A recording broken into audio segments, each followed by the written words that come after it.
So this is the first of 4 lessons this week for Year 11 on Component 1, Section B. That is your creative writing component.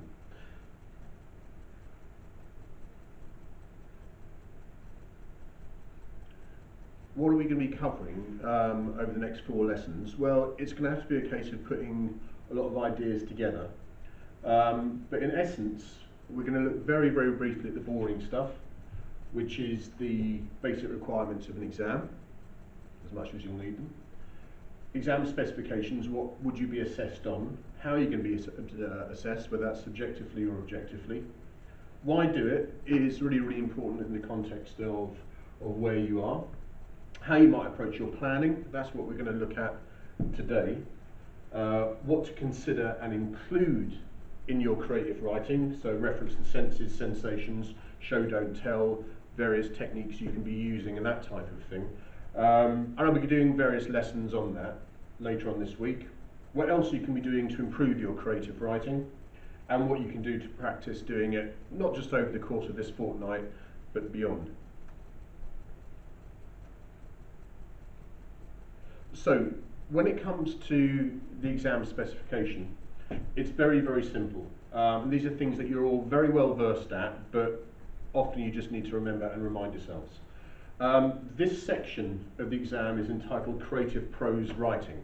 It sounds an obvious thing to say, but you're going to get marked down or not get any marks at all if you write in poetic form or dramatic script, so it needs to be prose written. When it comes to that word creative, albeit they're looking at a narrative, which is essentially an account of events and telling a story, you need to include some description as well.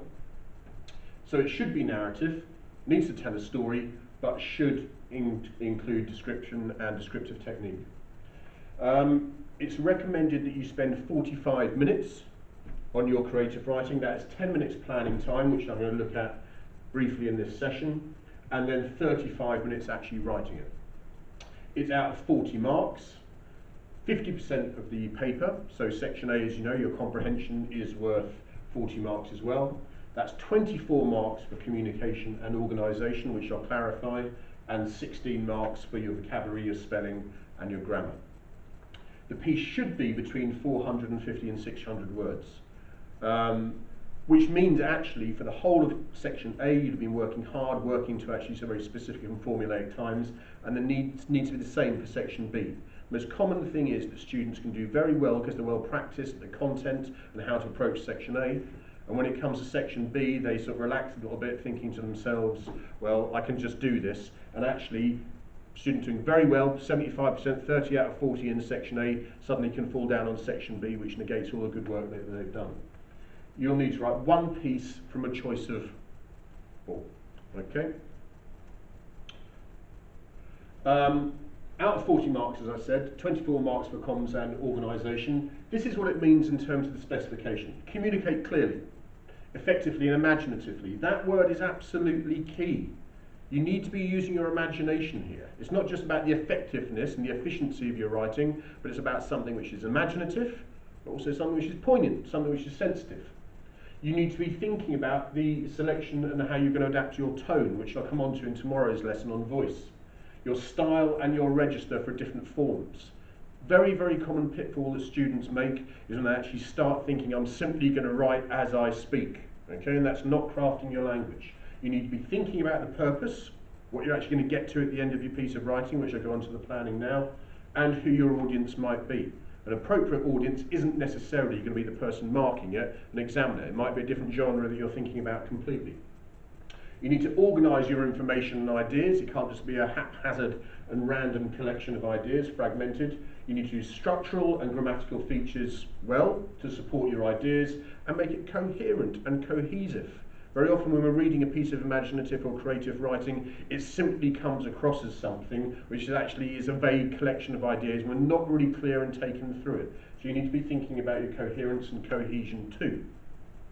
16 marks for vocabulary and spelling, that's 40% of the marks available, so quite a lot. Range of vocabulary, obviously that is one of the important things you're doing in terms of your reading you can be doing over the forthcoming months. Sentence structures for clarity, for purpose and effect. and accurate spelling and punctuation. And again, the punctuation shouldn't just be something which is there, it's something that helps craft actually your language, helps craft your writing. This is obviously what we're aspiring to. You are looking, hopefully, for band 5 work, and there's no reason for whatever stream you find yourself in why you shouldn't be aspiring to this in a piece of creative writing. Okay, what does that mean? Well, to get the highest, the writing is fully coherent and controlled. Plot and characterization are developed with detail, originality and imagination. Okay, and the detail can be very slight. Good creative writing is about reading in between the lines, actually gathering a picture in your mind's eye of a character, a place or an event.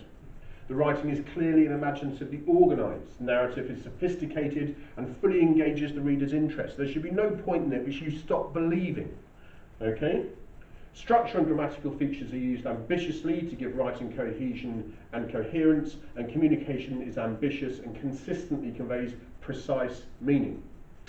When it comes to your VSPAC, out of 16, there is appropriate and effective variety of sentence structures. Virtually all sentence construction is controlled and accurate. Don't rush through something. Think about what you're writing. A range of punctuation is used confidently and accurately. If you don't know how to use a semicolon, find out. It's the example I always give, but you'd be surprised if many people don't. Virtually all spelling, including that of complex, irregular words, is correct. Control of tense and agreement is totally secure, and I'll talk about tense in a moment, because that comes under your voice. And a wide range of appropriate ambitious vocabulary is used to create effect, okay? And also about effects and things like that, we're talking about the techniques which you can employ. That I will come on to as well, maybe in the third lesson this week. This is something particular to you guys. Obviously, this is a case of why are we doing this now, okay? Formerly, it would simply been a case of saying, why are you doing this? Because it's exam preparation. And that mayn't be the case. But you've done a lot of practice already. I would argue, and it's something that I do in my spare time, as many of you know, actually writing creatively is escapist. And particularly when things are like they are at the moment, it can be actually a thing that can engage your mind in another place and time. So do and practice a bit of creative writing. It doesn't have to be an epic, it doesn't have to be 400 pages long. It can be something when you are simply writing down a paragraph describing something creative. It is a good way to fill your time. Okay, sometimes I get up early in the morning and I'm still writing there 4 hours later. So do use it at these times rather than just sitting in front of the TV, in front of the Xbox or whatever it might be. Do actually do something using your brain as well, but using your imagination. It can be cathartic. At these difficult times, it is something actually writing creatively can be something where you communicate your feelings, your thoughts, your experiences, and dare I say, in terms of social interaction as well, it's about the idea of actually, were you to submit them to us, obviously I'd anonymise them, but what we could do is actually have something published. And particularly the way things are at the moment, sharing and writing about your feelings with others is a very, very good way to socially interact when you might be able to do that on a daily basis. So do be thinking about reasons why you might do it, and you might even enjoy it as well. So I said that the main sort of focus of this was going to be about planning. They would not give you 10 minutes worth of planning if they didn't want you to use it very constructively. And if you actually are being honest with yourself and you're sitting there planning for 10 minutes and actually think, well, I'm actually just writing a few notes down here, but it's not actually doing anything, and using it as a calming time, you're not using that time well. That 10 minutes worth of planning should be something which enhances your creative writing and really does inform actually everything else that you're doing for the next 35 minutes. It should be your reference point. It should be something that should be clear to the examiner. You are not simply writing in an open-ended way. You are writing to a specific, didactic, authorial purpose. I think we use in the study of literature, as many of you know, we talk about authorial purpose. Why did someone write a story? Why did someone write a piece of prose, a play, a poem, whatever it might be? Why are you writing the piece that you are writing? Albeit it's only 450 to 600 words, why are you doing it? And that should be absolutely clear. What's the message you're looking to convey? So make sure those 10 minutes are used very, very wisely. These are ways that I suggest that you can do it. Now, there are simple ways that you can plan. There are simple ways that you can actually write a piece of narrative. The simplest is that old adage, have it a beginning, a middle, and an end. And that can be done very, very well indeed. But it can lead to something which I find is very plot-driven. Something that's driven by, this happened, then this happened, then this happened. Okay? Sometimes people can actually put something in place which is slightly more complex, which is this diagram here, where you start off with a gripping opening. That's the first ingredient, something which actually engages the reader. That thing from year 7 you learn actually grabs the reader's attention. Well, that's fine. Then people say, I need to get in a complication to this, then I need to introduce a problem, there is a crisis which needs a resolution, and it is resolved at the end. Well, that's fine as well. But sticking to something so dogmatically like that does actually tend to make it that, again, you are making something very, very plot driven. You're constantly thinking about the what happened rather than the detail. And it's in the detail that we're actually able to actually use our imagination, and our reader can then use imagination as well. There's no way, shape or form that you think you can get every single piece of information down on that piece of paper in 450 words, in 35 minutes. So you have to actually have it that you are engaging the reader to read in between the lines there. Some questions, even I would argue, that they give you are absolutely put there in order to lure you into this trap of writing something's plot driven. Okay? A couple of examples of that might be, I just noted down a couple here. And these are ones from recent papers as well. If I said to you, write a description of an old woman, for example, you'd write descriptively. If I said, write a description or write about an enchanted place, you'd write descriptively. But if I said something along the lines of a fantastic journey, immediately your mind goes to the journey, what happens, what happens, what happens, rather than thinking, actually, detail, minutiae. If I said to you something along the lines of, which is a very common one as well, a time when I got angry, a time when I was disappointed. Again, it lends itself to getting you lured into writing an account of something, an account of events, a report of events, and that is not good narrative writing. It has to be the balance of what happened, but with description in there as well. Description of things like senses and sensations. We'll come on to that later on. Now, this is the one that I advocate, okay, and this is simply to get you thinking. Because now you don't have to think in terms necessarily of 450 to 600 words, because you don't have to think in terms necessarily of 10 minutes planning, 35 minutes writing, and however much sort of page length that might take up in your writing. You can think really imaginatively about these things. But I would always say that's what your first 10 minutes needs to do. You need to be thinking imaginatively and need you to get it down on paper. Now, rather than that cyclical diagram that there was before, this is the one that I always use, as some of you know. So I'll have an arrow. And that arrow, in my planning, represents my 450 to 600 words. So this point here is my 450 to 600 words, my final full stop or question mark or exclamation mark or whatever piece of punctuation might be. It represents 35 minutes writing, because you're going to use this 10-minute planning to actually do that 35 minutes writing. Don't necessarily think of it in terms of how many pages you're going to do, but you know the size of your own handwriting, and it might be 450 words is 3 sides. Okay, so be thinking in those terms, and be thinking in terms of how much time you need to be spending on each side as well. Okay, so here's something, again, some of you have done before, but there's no reason. One thing I'll be doing later this week is putting loads of lists of exercises that you can be doing, just suggestions, loads of sort of titles that you can be doing, just for you to be thinking about. So you know all the details of what the component actually includes, and this one is write a piece entitled The Old Man. Within it you should employ description, but also need to embed this within a short story. That's what I mean, it's about description and narrative. While the content can be dramatic, it cannot be epic. And very often dramatic things are in the detail. You don't have to have huge, big events, massive things, to actually make it dramatic, poignant, sensitive, and full of feeling. Focus on those feelings and sensations.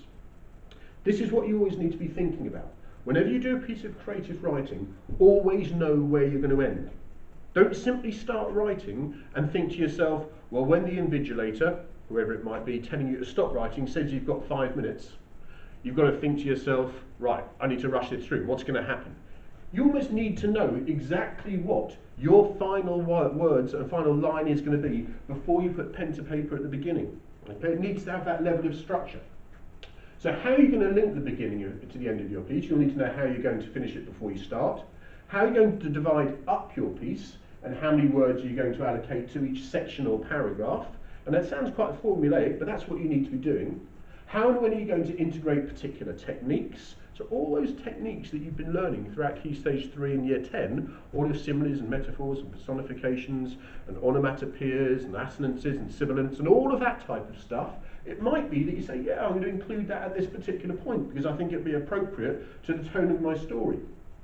From the extensive list that you have learnt, from which or whose perspective. Now, I'm going to be talking about voice and perspective tomorrow, but it's very, very important. It might be that you change perspective throughout the course. Bear with. It might be that you choose to change perspective and voice throughout the course of your piece, or have it from different people's point of views. No problem with that at all, but mathematically think about it. You might have an account of exactly the same event from two different people's point of views. You're choosing to write 500 words in all, so 250 on one and 250 on another, and maybe draw it to a sort of conclusion at the end in a sort of 50 odd words. But you can think about it that formulaically. Whose voice you're going to be using, is that voice going to change? I'll talk about that in more detail tomorrow. Now, going back to the subject of the old man, again, you can pause this whenever you want to see exactly what I'm talking about in terms of dividing it up. It might be that in my 10 minutes, I want to quickly write down all those things that I want to include at some point in my piece. But if I said, right, my piece is about the old man, it'd be very tempting simply to write a description of the old man, what he looks like. Well, that's not a narrative, that's a description. You have to make it narrative. So I was thinking to myself, right, I'm going to do something, and some of you have seen this before, establish that the old man is lonely. How am I going to do that? This is coming to a technique I'll talk about later in the week as well, when we talk about actually the techniques, which is show, don't tell. Never say the word lonely, show me things which actually tell me that he is lonely. So if he's sitting by himself, staring off into space, I can imagine he's lonely, but never having said the word. So he's sitting at a party, there's loads of people going on around him, and he's introduced us something in the past. Now, it might be that that is simply the description, I put 180 words there, the description of the old man sitting by himself. In this case, I've done it from a third person. It's not necessarily from his point of view. There might be something which I'll introduce here as well, called a temporal shift. That's a shift in time, but it'll be based on something that makes that happen. And this is where we come to things like senses and sensations. Rather than simply saying, he started thinking about, what was it that made him start thinking about? And here he is taken 50 years back into the past, and you can see 350 words there. I've actually made it some account that he has actually done in the past, something that's happened in his previous life. And that has taken me 180 words. Then I can have my temporal shift. I might even change my voice from an old man's voice to a young man's voice, and think about how they might be different and you craft it accordingly. Then I've got the main flesh of my piece, my story, and then I actually come back to the present, and I'm linking him going back and looking into the fire, just as he was at the beginning. So there's a neatness to it. Now, how might that actually look? Okay, again, you can pause this yourself, and you can see that I've actually included techniques as well. It was exactly the type of party I hated, full of the same type of people asking the same old questions. How was your Christmas? What did you get? Been into work? What do you do for a living? All answered with the same polite smiles, then repeat with the next couple. The only person in the room who was neither standing or partaking in small talk was an elderly man seated in an armchair by the fire. While others wore their Christmas jumpers or, in the case of women, some sparkly glitzy blouse, this old gent was formally attired in well-pressed shirt and tie. He was all right angles, sitting absolutely upright, his feet planted firmly on the ground, his hands wrapped round the end of each arm of the chair. When anyone neared him to pick up a crisp, refill their glass or stoke the fire, he would look up hopefully with a faint smile, then as they passed by, sink back to his own thoughts. About to embark on another round of the same conversation with a chap in pink chinos and his clone of a wife, I interrupted their greeting with, "Excuse me, I need to speak to somebody else." Of course, what I really meant was, I want to speak to somebody else. But even this would have been untrue, because I did want to speak to that old chap next to the fire. Why? Because initially, at least, I felt sorry for him. "Do you mind if I join you?" I asked, bowing down to his ear level and speaking both loudly and in my poshest accent, working on the dual presumption that he was deaf and, owing to his regimental tie, ex-army. "No need to shout, young man," he smiled and tapped his hearing aid. I was half right. "Sometime since I've been called young man," I said, adding, "I'm sorry, I simply assumed no apology needed. When you get to my age, everyone is young." He looked wistfully into the fireplace, the crackling flames coated the log. "What do you do?" he suddenly asked. Here we go again, I thought. "School teacher," I answered, perching on the coffee table and taking a sip of wine. Schoolmaster, eh? He responded. You know, schoolmaster once, fought with him in the war, parachuted into what was then Tito's Yugoslavia together. What was his name? His stare returned to the fire, his mind drifting off to his own past.